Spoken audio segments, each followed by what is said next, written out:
Today we'll talk about the essentials that I think any executive should know about the wine region of Bordeaux. And when we say essentials, certain things come to mind.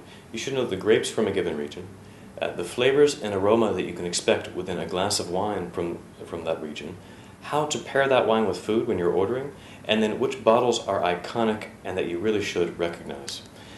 In terms of some of the highlights of the essentials, I would also note is that Bordeaux in particular, as we move in now, is really legendary, or the legendary home of big red wine. Bordeaux, some of the red wine grapes that have now spread throughout the world and make some of the finest, deep, rich red wines all over the world. Those grapes originated in Bordeaux, and we'll talk about that. They're also known in particular for Cabernet Merlot blends. These are two very famous Bordeaux grapes. They're indigenous to Bordeaux. Now the world over, people emulate the wines of Bordeaux in blending those two grapes to try to do what Bordeaux has done for a long time. Then thirdly, what I think is also very interesting and unique to this area in Bordeaux is that they not only make big red wines, but they make a very important sweet white wine that in the region of Sauternes within Bordeaux. And what's interesting about that wine is that there is a rot that must attack the grapes. This rot is called the noble rot, also known as Botrytis cinerea, and if that rot doesn't show up, then they can't make that wine. Very interesting that a rot will be noble, but these wines can age for long periods of time. They're very sought after, they're collectible, and every bit as precious as some of the big reds in Bordeaux. So geographically, Bordeaux is in France. It's in the southwest region of France, so sort of near the Spain border in that area. The grapes from this region, as I mentioned, are big red grapes typically, and they're blended together. They often blend any of these 5 grapes. So the grapes shouldn't be unfamiliar. We have Cabernet Sauvignon, Merlot, Cabernet Franc, Petit Verdot, and Malbec. These are the five big Bordeaux grapes, the reds. In terms of the whites, I mentioned that sweet wine that's made with the support of this noble rot, as it's called. That grape, the primary grape there, is the Sémillon grape. Now, to start with the reds, let's begin first with Cabernet Sauvignon, which many people think is the king of grapes. So what can you expect with a Cabernet Sauvignon?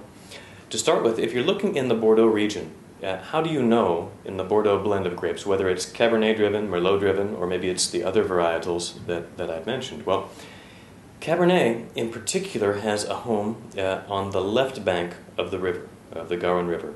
So if you hear wines referred to as left bank wines, they will tend to be a little bit more Cabernet-driven. Now, they can still blend, but they're Cabernet-driven. So if someone brings you a glass of Cabernet or left bank Bordeaux, what can you expect in that glass? The first thing I think you can expect is a dark color. This will be a rich wine, a dark wine, so that's an easy indicator. In terms of fruit, on the nose, if you were to smell, what you'll pick up is currant, black currant, red currant, cherry. Some people feel a really defining characteristic in Cabernet is a bit of bell pepper scent. And sometimes you can smell that vegetal scent on wine, for example, when the grapes haven't been ripened quite as long. In terms of wood characteristics, you could pick up cedar, sometimes oak. Some people feel like the Bordeaux, as opposed to Cabernets from other regions, have a smell of dust to them. And then finally also vanilla.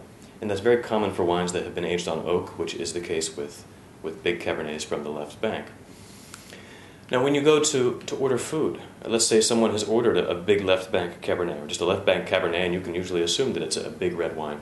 What sort of food would go well with that? Here, think steak, think beef, lamb, grilled meats, stews, rich red sauces.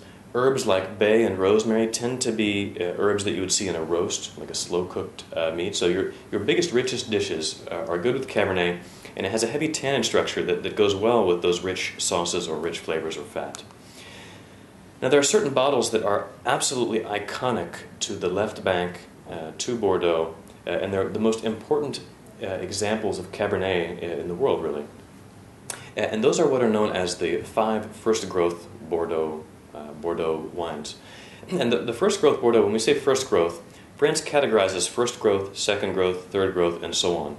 And that dates back to a ranking back in 1855, commissioned by Napoleon, and it was in advance of the 1855 Paris exhibition. And it was to determine what are the best winemakers, and they just listed according to price. And back then there were 4, and later another was added. Mouton Rothschild was not initially on the list, it was later added. So now there are 5 that were the most expensive at that time, and today that are also seen as the standard bearers. These are wines that trade on the futures markets. People buy and sell these before they're even even put to bottle. People cellar these. They're investable wines, very important wines, iconic wines. If someone puts any of these wines on the table, you need to know and appreciate what they've done, what it costs. When you see it on the menu, realize that these are the Pradas and the Guccis of the wine world. These are big brands. That's Chateau Haut-Briand, Chateau Lafite Rothschild, Chateau Mouton Rothschild, Chateau Latour, and Chateau Margaux. Right, so big names to know from the left bank. Now, what about the other red grapes? We talked about Cabernet Sauvignon. Merlot is the other big red that we'll talk about today, and I won't go too deep into the other grapes as well, but they're also interesting. But let's start with Merlot. Merlot has a home more on the right bank in Bordeaux, and on the right bank, those are areas you'll see them on the menu, for example, as Pomerol, Saint-Emilion. These are subsets or sub areas of the right bank in Merlot, and what that's in Bordeaux rather, and what that's telling you is that they're Merlot wines, big Merlot wines. So what can you expect in a Merlot wine or a right bank wine, which is really the same thing? Yeah, blended still, but they'll be Merlot driven, tend to be. Not quite as big as a Cabernet. Color will still be dark, maybe not quite as dark as a Cabernet. Here expect plum, cherry, maybe prune, a little bit of dried fruit possibly. Bell pepper also sometimes picked out here. In some nicer and bigger ones, I tend to pick up chocolate. You may get vanilla as well because they are also aged in oak, as is very typical for a Bordeaux style. These are what I think you would pick out. Now, pairing that with food. Everything I said about Cabernet can really apply to Merlot, but I would say Merlot is a slight step down in terms of tannin structure, slight step down in terms of let's say, how robust the wine is. So think grilled meats, hamburgers would be fine. Grilled tuna. Tuna can be much like a red meat in terms of its treatment. Red sauce, meat sauce, basil and thyme, so not quite as deep as your darkest roast, maybe a little bit lighter than for a Cabernet, I would say. So Merlot is still very big, depending on the style it's made in. Some are made softer, some firmer, but you can treat it a bit like Cabernet, but not quite as loud, let's say. Now, which wines should you know? What are the critical, iconic wines of the right bank? And there are some that are very important. I'll talk about two. One is Chateau Petrus. This is as expensive as any of the first growth Bordeaux on the left bank. And so Chateau Petrus is a very important wine from Pomerol on the right bank, an area within the right bank region of Bordeaux. The other is Chateau Cheval Blanc. Now, Cheval Blanc is part Merlot and part Cabernet Franc. Cabernet Franc is another one of those Bordeaux varietals that's blended into Cheval Blanc.